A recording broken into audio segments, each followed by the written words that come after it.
श्रीहरि शीस विराजिनी देहु अमर वर अम्ब, जनहित हे वृंदावानी अब जाने करूं विलंब। प्रिय भक्तजनों, एक बार फिर से आपका अपने YouTube चैनल आत्म प्रेमी पर हार्दिक स्वागत है। इस वीडियो के अंतर्गत आप श्रवण करेंगे कार्तिक महात्म्य के अध्याय 6 का तथा इसके साथ ही कार्तिक माह में सुनी जाने वाली बूढ़ी माँ की कथा का। इसलिए प्रिय भक्तजनों, आप सभी से निवेदन है कि कहानी के अंत तक बने रहिएगा और ऐसी आपसे उम्मीद करती हूँ कि आप हर रोज कार्तिक महात्म्य की कथाओं का श्रवण इस आत्म प्रेमी चैनल पर कर रहे होंगे। और अगर आप इस चैनल पर नए हैं तो चैनल को सब्सक्राइब कर बेल आइकन को प्रेस कर दें ताकि आने वाली हर वीडियो सबसे पहले आप तक पहुंचे। प्रिय भक्तजनों, अब श्रवण कीजिए कार्तिक महात्म्य के अध्याय 6 का।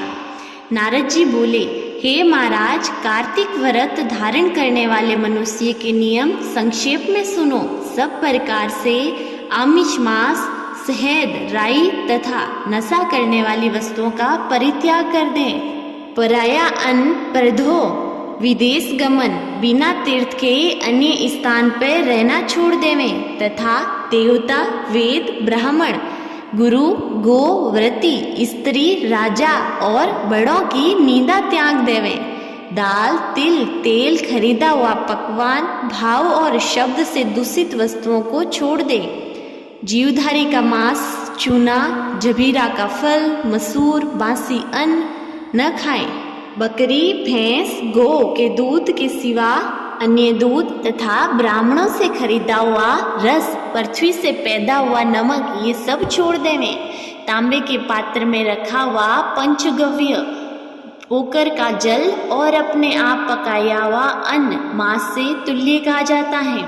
कार्तिक व्रती ब्रह्मचर्य रहें, पृथ्वी पर शयन करें, पत्तों पर खाएं और चौथे पहर भोजन करें। नरक चौदस को तेल लगाएं। स्थिति को छोड़कर कार्तिक स्नान करने वाला तेल न लगाएं। खिया, बैंगन, कुम्हड़ा, कटेरी, तरबूज, कैत ये सब छोड़ देवें। शिवद्रोही और वेद से विपरीत चलने वालों से संभाषण न करें तथा उपरोक्त मनुष्य और कौवों को देखें। अन्न को तथा दोबारा पकाए हुए दूध अन्न को न खाएं। विष्णु भगवान की प्रसन्नता के लिए सामर्थ्य भर चंद्रयानी व्रतों को करें। कर्म में काशीफल, कटोरी, नई मूल, नारियल, तरबूज, आंवला, खिया, पर्वत, बेर, बैंगन, लौकी और तुलसी इन शाक को प्रतिपदादि तिथियों में त्याग दें। रविवार के दिन आंवले का सेवन न करें। इन वस्तुओं के सिवाय व्रती मनुष्य जिन वस्तुओं का त्याग न करें उनमें से पहले ब्राह्मण को भेंट कर फिर आप भोजन करें। व्रती पुरुष माघ में भी उन नियमों पर चलें और प्रबोधनी एकादशी में जागरण कृत्य करें। यथोक्त रीति कार्तिक के व्रत करने वाले को देखकर यमदूत भाग जाते हैं, जैसे सिंह से डरकर हाथी। विष्णु के व्रत का मनुष्य जहाँ पर आदर पूर्वक रहता है वह भूत पिशा आजी नहीं रहते। यथा रीति से कार्तिक व्रती पुण्यों को 3 वाला बर्मा में ही कहने में असमर्थ हैं। विष्णु का व्रत संपूर्ण पाप का नाश कर उत्तम धन, पुत्र, नाती, धान्य को बढ़ाने वाला है। व्रतों को नियम पूर्वक करने से अन्य तीर्थों के सेवन की क्या आवश्यकता है। प्रिय भक्तजनों, अब श्रवण कीजिए कार्तिक स्नान की बुढ़िया माँ की कथा का। एक बुढ़िया माँ थी जो 4 मास में पुष्कर स्नान किया करती थी। उसका एक बेटा और बहू भी थी। बहू दुष्ट स्वभाव की थी।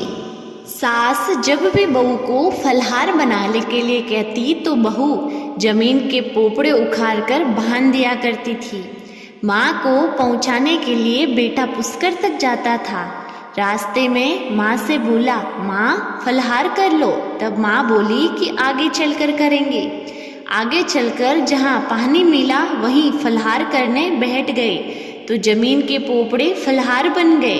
पुष्कर में बेटा माँ के लिए झोंपड़ी बनाकर और सामान रखकर वापिस अपने गांव आ गया।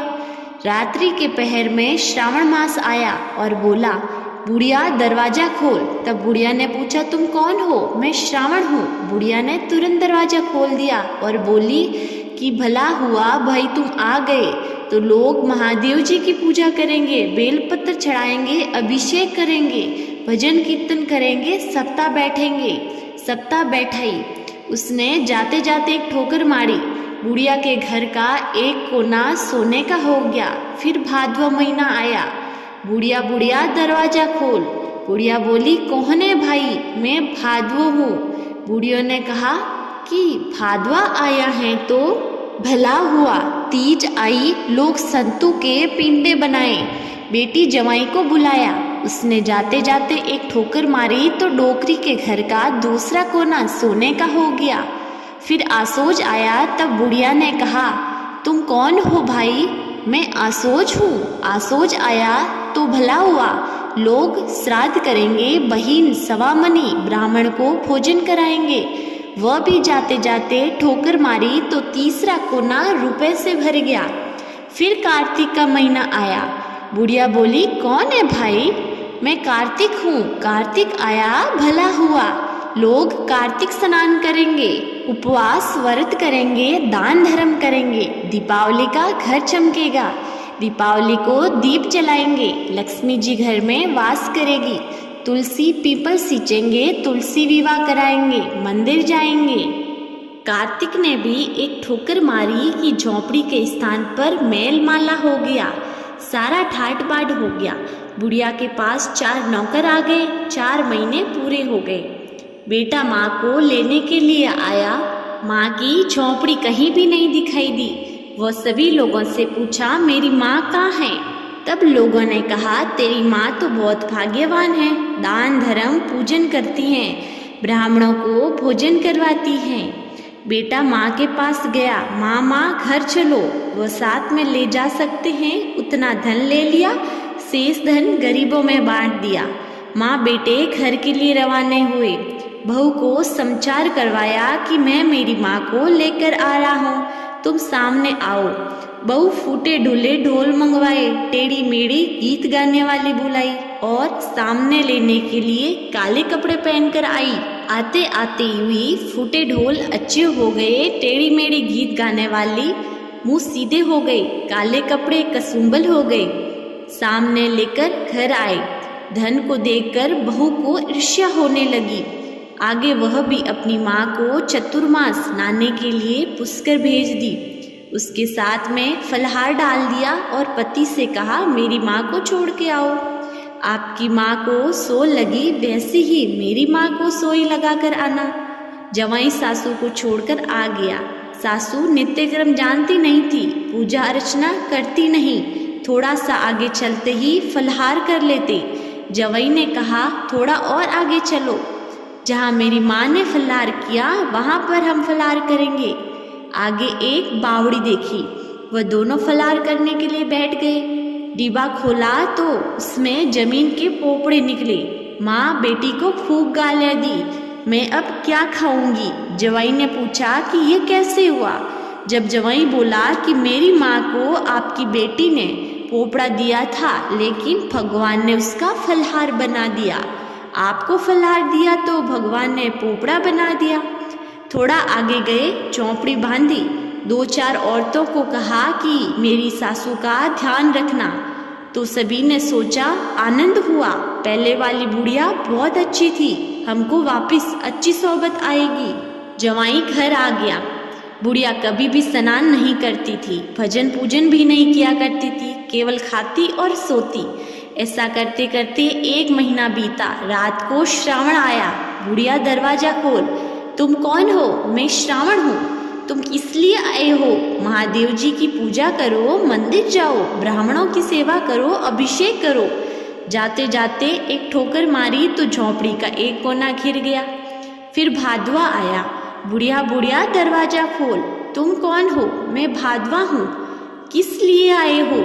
घी शक्कर का चूरमा करो, बेटी सवासनी को फलहार भेजो, लड्डू पिंडा भेजो। जाते जाते भादवे ने ठोकर मारी तो दूसरा कोना घिर गया।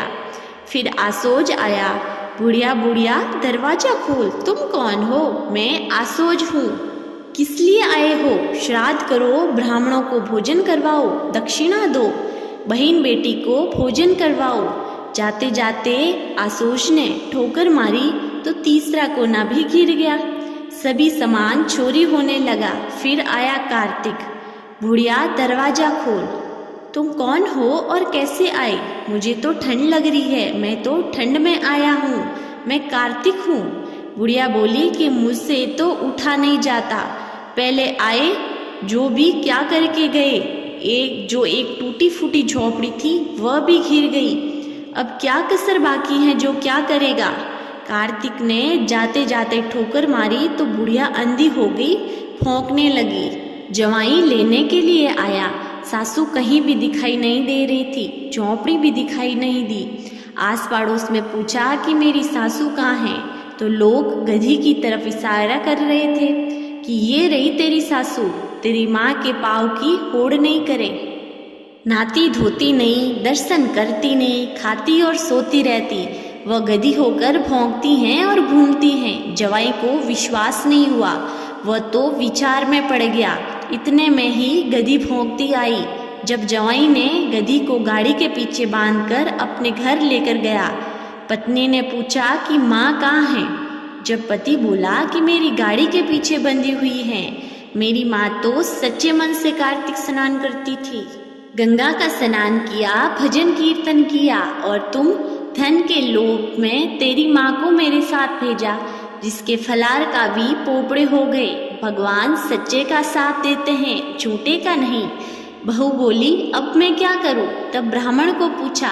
ब्राह्मण ने कहा कि सासू को गंगा जी के पानी से स्नान कराओ। फिर बहू ने गंगा के पानी में सासू को स्नान करवाया। सासू वापस इंसान रूप में ही आ गई। माँ बेटी भगवान से माफ़ी मांगी, हे कार्तिक माता, सासू पर प्रसन्न हुई वैसे सभी पर प्रसन्न होना, माँ पर बीती जैसे किसी पर मत बीतना। बोलिए कार्तिक माता की जय। प्रिय भक्तजनों, मुझे पूरी उम्मीद है आपको वीडियो बहुत पसंद आई है तो लाइक कीजिए और चैनल को सब्सक्राइब अवश्य ही करिए। मिलते हैं अगली वीडियो में, तब तक के लिए हर हर महादेव।